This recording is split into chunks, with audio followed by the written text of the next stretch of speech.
What are the requirements for a civil wedding and how much did you pay to get yours done? I'll be answering a few questions I saw in the comments of my civil wedding vlog so that you get the clarification you require in case you're planning for your own court marriage.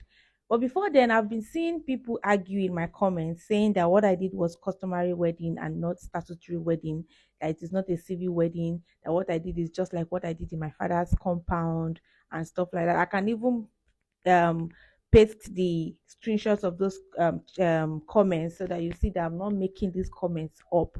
Now the thing is, I did my research, and one of the things I found out is civil wedding and court marriage are used. These are terms that are used interchangeably.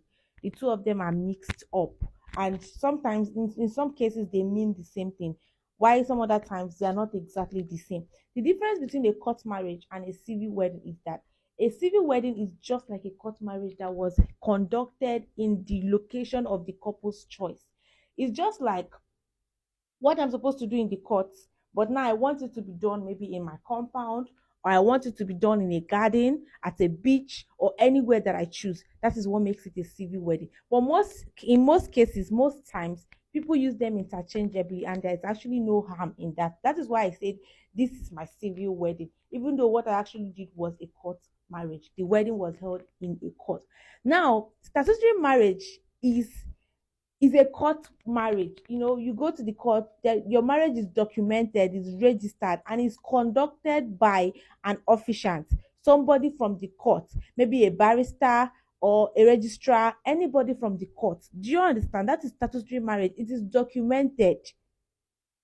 But customary marriage is just like payment of bride price, traditional rights and all those things. That is customary. That is the definition of customary marriage.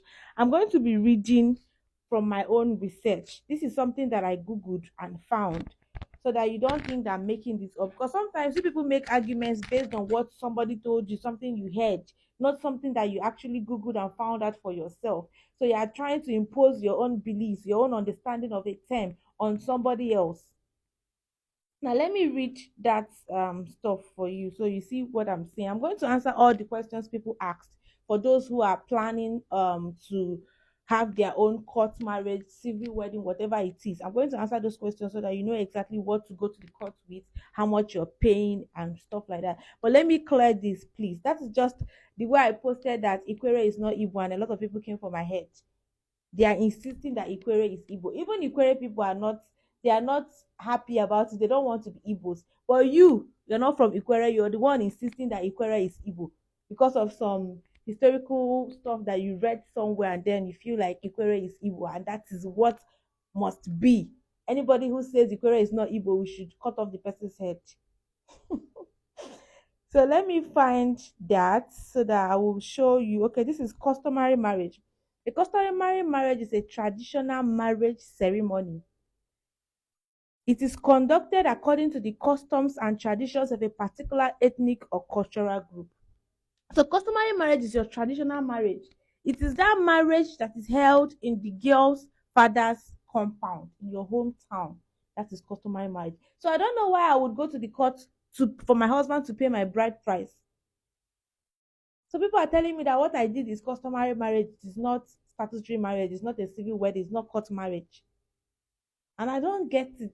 Somebody even told me to go and do my findings. Okay, a customary marriage involves culture and family. It involves the families and communities of the bride and groom, and it is typically conducted by a traditional leader or elder. This is what was done in my village. There is payment of bride price. In many cultures, a customary wedding involves the payment of bride price or dowry to the bride's family. This is what traditional marriage is about. There is no formal registration. Just like when you do your traditional marriage, there is nobody documenting anything. They are not writing it down that, okay, Favor Obani is married for you to sign. They don't do that in traditional marriage. That is what customary marriage is. Customary marriage is traditional marriage. Is it because they are just changing the terms and then you're getting confused? Imagine somebody telling me that what I did in court is not civil wedding or court marriage, it is customary marriage. It is the same thing I did in my father's compound. So they paid my bride price in court. So unless there is another definition of customary marriage that I have not seen or do not know, Customary marriage to me is traditional marriage. Because they are calling it big names, people are getting confused. Now, statutory marriage is the one that is conducted in court. There is documentation. I don't know, I can't find the screenshot I took, but I read that clearly. It is documented, it is officiated by maybe a court officiant, a registrar, or a magistrate. And it was a barrister that conducted ours, Barrister Progress, that conducted ours in the presence of a few family members and other people. You are given a marriage certificate at the end of your statutory wedding. And it's that statutory wedding that we call a court marriage. Now, let me tell you the difference between a court marriage and a civil wedding because people don't understand. Like I said, you can use the two interchangeably. Nobody is coming for your head. If you don't want to say I did a court marriage and you want to say I did my civil wedding, you can. But then there is just a very subtle difference that most times is not pronounced. A court marriage is performed in a courthouse. We did ours in a courthouse in one of the offices there. My parents and my husband's parents, and then other people there were member people from the court, like some workers came around, and then two people that we brought to cover the event for us, and even the photographer from the court was there. These are the only people that witnessed our court marriage. So it is performed in a courthouse, mostly in a registrar's office. It is government authorized. The ceremony is conducted by a government authorized official, such as the judge, a magistrate, or a registrar. I've said this before. It focuses on legal formalities. The primary focus is on completing the legal formalities and registering the marriage. It is simple and straightforward. The ceremony is usually simple and straightforward. Ours did not take up to, I don't know if it took up to 1 hour. I'm not sure it did because there was really nothing to do. The barrister just read out the things. I think it must have been memorized because she has been doing that for maybe years or something. So she just like when pastor is making you guys exchange vows, exchange of vows. That was what we did. She told us what to repeat. I repeated. My husband repeated, and then she told the witnesses to bear witness. Of course, we did the exchange of ring. We signed. That was the end of our court marriage, and then we went out. We went to eat. That was the end of our court marriage. So it does not take time, it's straightforward. But then a civil wedding can be performed in various locations. Now, the thing is, I feel like that is the way I put it. A civil wedding is a court marriage that you take to a location of your choice. That's it. That thing that was done in the court will be done at your civil wedding, but you can do it anywhere else. Maybe you want to do it at a garden, at a beach, in your compound, anywhere. But I think it comes with extra charges. Let's say if you were supposed to pay 20,000 to do it in the court, you may not be paying 50K for them to come to your location. That's a civil wedding. That's a civil wedding. It's the same thing that was done in the court, but maybe you want to merge your church wedding with your court marriage.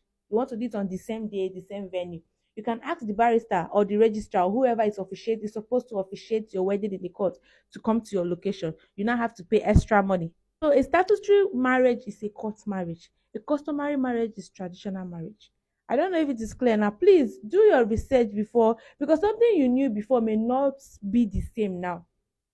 It may not. And maybe you felt like you understood it when you first read it in the past, but you did not clearly understand and you're making arguments on what you did not clearly understand.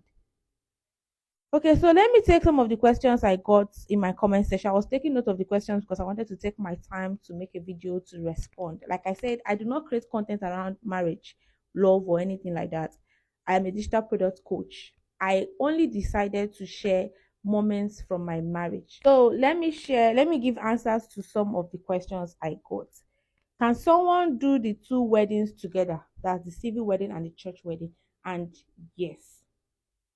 Now, if you're doing your court marriage and church wedding together, you cannot call it a civil wedding. This means that instead of, for instance, if what they are charging you in court is 10,000 naira for your court marriage to be held in the court, and you now want the barrister or the registrar or the judge, whoever is officiating your marriage, you now want the person to come to the location of your choice to conduct your marriage there for you. You have to pay extra money. So the person can call, maybe you want to do your court marriage on your wedding day, on your church wedding day. Please, do you have to do traditional marriage first before civil wedding? Yes. Because even in your marriage certificate, they are going to ask you if you've been married? Have they paid your bride price? Who gave your hand out in marriage? Those are the questions these are questions on the form that you have to fill. So if you've not done your traditional marriage, you won't be able to do a court marriage, because that is the first thing they want to be sure that your parents consented to your marriage, that the man you did not just start living with a man and now you want to formalize it without your parents consent. So you have to first do your traditional marriage before your court marriage, because they will ask you. And I think this ones came from TikTok. I couldn't really find all the comments. I saw a lot of questions, but I could no longer find them. The comments under this particular video on Facebook is over 2,000. And then on TikTok, there are still so many comments. So finding the comments now is a challenge. But if you still have more questions, you can drop them in the comments of this video, and then I'll make out time to respond. How many guests? Yeah, something like that. How many guests are you asked to bring? The thing is, the court request for just one. They asked me to bring one witness, and then my husband should bring one witness. But you just need somebody to witness the marriage, somebody to sign for you. Now, somebody asked me if it must be a white gown. Must you wear a white gown? And that is no. This is one of the things I found out, and I was just laughing. I feel like we are the ones who put ourselves under unnecessary pressure, because the truth is, the court is not demanding so much from you. Nobody is going to ask you to wear a white gown. Nobody is going to ask you to come with a bouquet. Nobody is asking for all those, even the fascinator. Nobody is asking you for all those things. Nobody is asking you to wear a suit. They only want you to dress well. Corporate wear, that's what they want. It mustn't be white. It mustn't be a suit. It mustn't be a gown. Even if it's a trouser. If you want to wear black, you want to wear blue, yellow, red, any color, it must just be corporate. You know what I mean by corporate? Something you can wear to your office. Exactly. So it mustn't be white. 80% of the people who have done their court marriage, they use the white gown. They just want to use a white gown. Sometimes I feel that it's because these people do not have intentions or plans of having a church wedding. So they just wear the white gown and do their thing, so that it will just be that I wore a white gown. So whether I'm having a church wedding or not, at least I've worn a white gown. Do you understand? That is why that is what I feel. I feel that that is why they wear white gowns. But the court is not going to tell you what to wear. They will just tell you to dress well. What are the requirements? What are the documents that you need to come with and stuff like that? Now, for us, because I don't know, I can't say this is how it is done, because different states have their procedure and their own requirements. So I won't say this is how it is done, because you might go to customary court or any court in Abia State and they are demanding for something else. You go to Imo State, they're demanding for something else. So this is not how it is done everywhere, but this is how I did mine in River State at Customary Court of Appeal, Rumoba. They demanded for two passports of each of us. That was all. No birth certificate. I already prepared my birth certificate and kept it in case they asked for it. They only said they needed two passports of each of us. That was all we used for our court marriage. But then a few days to the court marriage, I think 3 or 4 days to the court marriage, I did change of name, because they asked me if I would do it or something like that. So I paid for it and I did change of name, and it was published in I think leadership newspaper. So and then that was all. That was all we used for that court marriage. Just two passports of each of us, nothing else. Then how much did we pay? Now, I think that there are two options. One is you pay, was it 21,000? Yeah, I think 21,000. If you pay 21,000, then you would have to wait till after 21 days. That's 3 weeks for your court wedding to be conducted. But if you pay, was it 30K? Actually, a part of me felt like that 30K was not really the original price, but we paid 30K anyway. We paid 30K, and then we were able to choose the day we liked. So it did not take, it took just from the day we paid, I think it was just 5 days, and then we did our court wedding. Yeah, or yeah, 6 days, 6 days, almost a week, because we wanted to get ready and all that. So we paid 30K, and then it took us just about 6 days to do it. We chose the day. We chose the dates by ourselves because we paid higher. But if you pay 21,000, you have to wait for 3 weeks before your court wedding. So you see that court wedding is actually very, very cheap and very straightforward. So I think these are the only questions I got under my comments, and I hope that this gives you the answer to that problem you're having or that confusion you're having. Thank you for watching my video.